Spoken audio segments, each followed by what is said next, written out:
नमस्कार दोस्तों, welcome to फाइनेंसशाला। आपका बहुत बहुत स्वागत है हमारे चैनल पे। अगर आप चैनल पे नए हैं तो डोंट फॉरगेट टू सब्सक्राइब ताकि आपसे फ्यूचर में कोई भी वीडियो ना छूटे। चलिए चलते हैं आज के टॉपिक की तरफ। टॉपिक मैंने बोर्ड पे ऑलरेडी लिख दिया है, बेस्ट एसआईपी प्लान अगर आप अर्ली इन्वेस्टमेंट करना शुरू कर रहे हैं।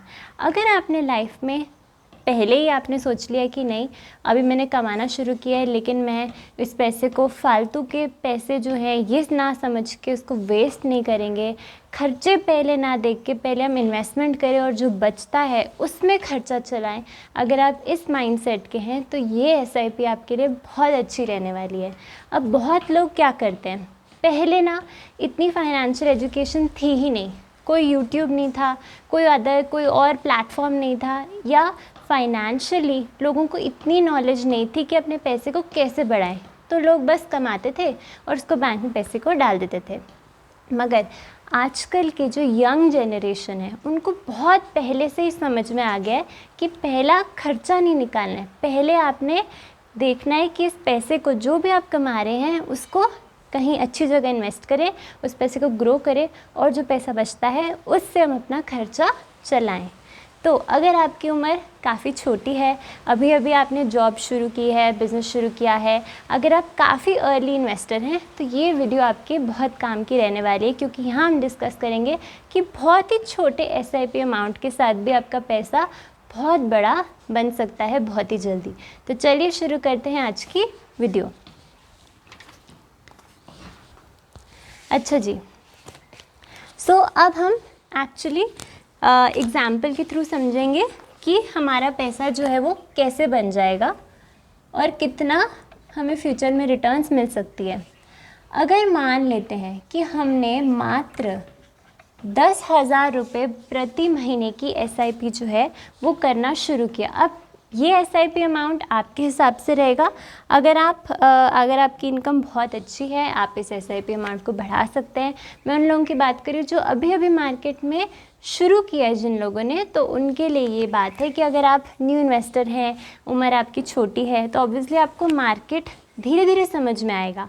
तो कॉन्फिडेंस तभी आता है जब आप थोड़ा पैसे से शुरू करें। अगर आपने सारा पैसा लगा दिया और मार्केट गिरने लगती है तो कॉन्फिडेंस टूटने लगता है। या अगर आपके पास बहुत पैसे नहीं हैं, वो लाइफ सेविंग अगर आप लगा देते हैं तो उसमें भी प्रॉब्लम रहती है। तो अगर आप न्यू इन्वेस्टर हैं, छोटे अमाउंट से अगर आप शुरू करेंगे तो आपको मार्केट पे कॉन्फिडेंस भी मिलेगा और आपका पैसा बहुत जल्दी ग्रो भी होगा।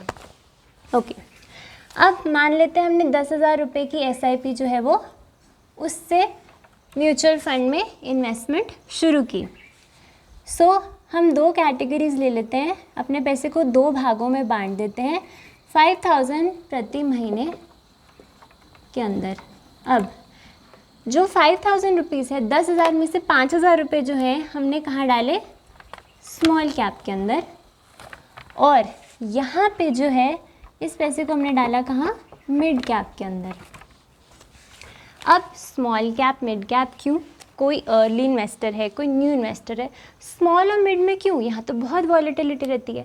वॉलेटिलिटी तो रहती है मगर आपके पास आपकी उम्र जो है वो छोटी है, अभी अभी आपने काम करना शुरू किया है, तो मान के चल रही हूँ मैं, आप वही पैसा लगा रहे हैं जिसकी अभी आपको ज़रूरत नहीं पड़ेगी, आप उसको छोड़ सकते हैं लंबे समय के लिए।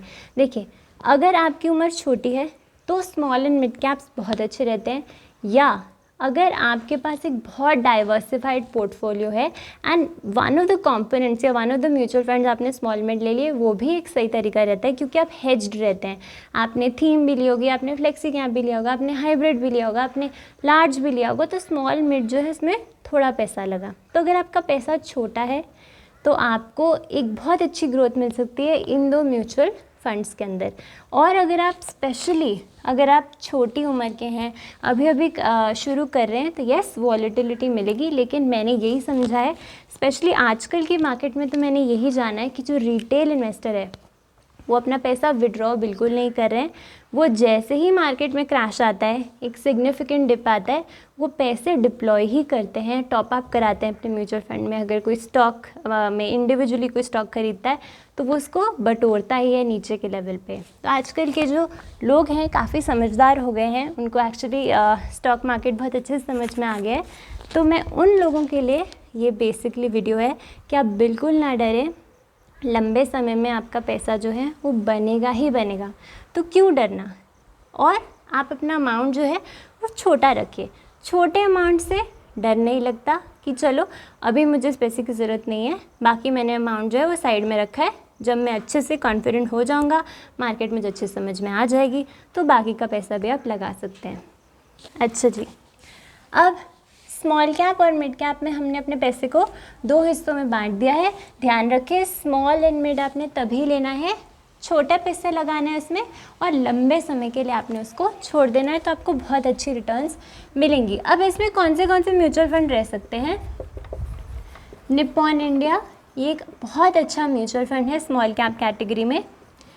HDFC small cap, HDFC small cap भी बहुत अच्छा म्यूचुअल फंड है स्मॉल कैप कैटेगरी में। एंड क्वांट स्मॉल कैप, अगर आपकी इच्छा है आप कोई भी और स्मॉल कैप अपनी रिसर्च और एनालिसिस से ले सकते हैं, मगर मैंने बस एग्जाम्पल पर्पस के लिए, या मुझे जो बहुत अच्छे स्मॉल कैप्स लगते हैं मैंने उनका नाम आपको दे दिया है।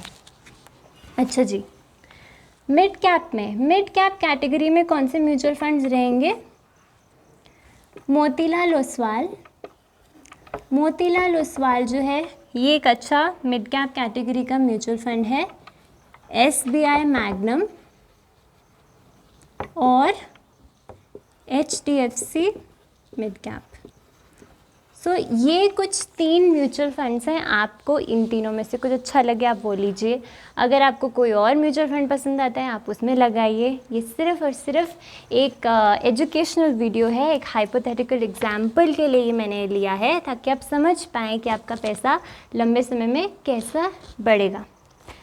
अच्छा जी, अब क्योंकि ये सारे फंड्स मैंने अपनी प्रीवियस वीडियोस में डिटेल में समझाए हुए हैं, डिस्कस किए हुए हैं, तो मैं दोबारा से इनकी रिटर्न जो है, फंड साइज जो है, इस वीडियो में नहीं बताऊंगी, क्योंकि यहाँ सिर्फ और सिर्फ ये वीडियो इस बारे में कि आपका पैसा कैसे बढ़ सकता है, तो वो आप प्रीवियस वीडियोज़ में चेकआउट कर सकते हैं। मगर अगर मैं एक एवरेज रिटर्न ले लूँ, एवरेज रिटर्न या कंजर्वेटिव रिटर्न्स या बुरे से बुरे रिटर्न्स में अगर ले लूँ, तो स्मॉल कैप कम से कम आपको 18% रिटर्न तो देगा ही देगा, और मिड कैप आपको कम से कम 15% रिटर्न, ये एक एवरेज रिटर्न है।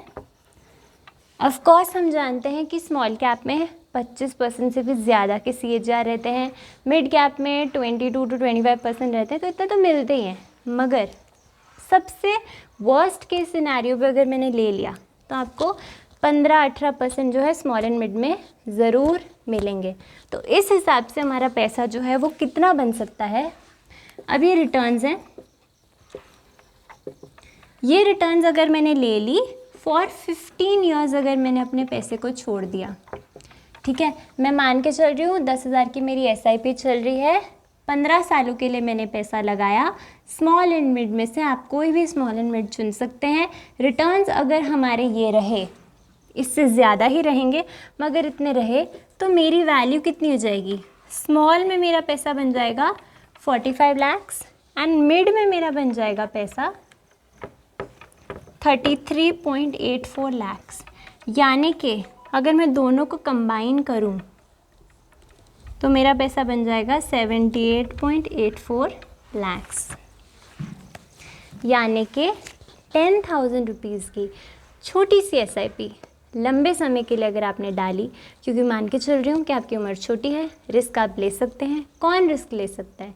जिसके पास बहुत पैसा होता है या जो छोटा पैसा लगाता है मगर लंबे समय के लिए। खाली वही 2 लोग सही रहते हैं रिस्क लेने के लिए। अगर आपके पास टाइम नहीं है, पैसा नहीं है, आप प्लीज़ स्मॉल एंड मिड मत लीजिए।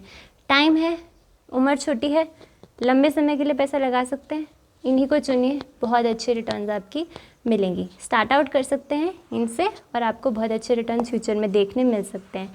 एंड आपने खुद देखा कि 10,000 रुपीज़ की मात्रा SIP जो हमने 2 हिस्सों में बांटी, हमें 15 सालों में 78.84 लाख रुपीज़ मिल चुके हैं। और ये तो वर्स्ट केस सिनेरियो है। आप जानते ही हैं कि आपने कोई भी म्यूचुअल फंड देखा होगा, जो टॉप म्यूचुअल फंड्स हैं, कितने अच्छे रिटर्न्स मिल रहे हैं। उनके हिसाब से देखें तो आप ऑफकोर्स करोड़ों में कमा ही लेंगे तब तक।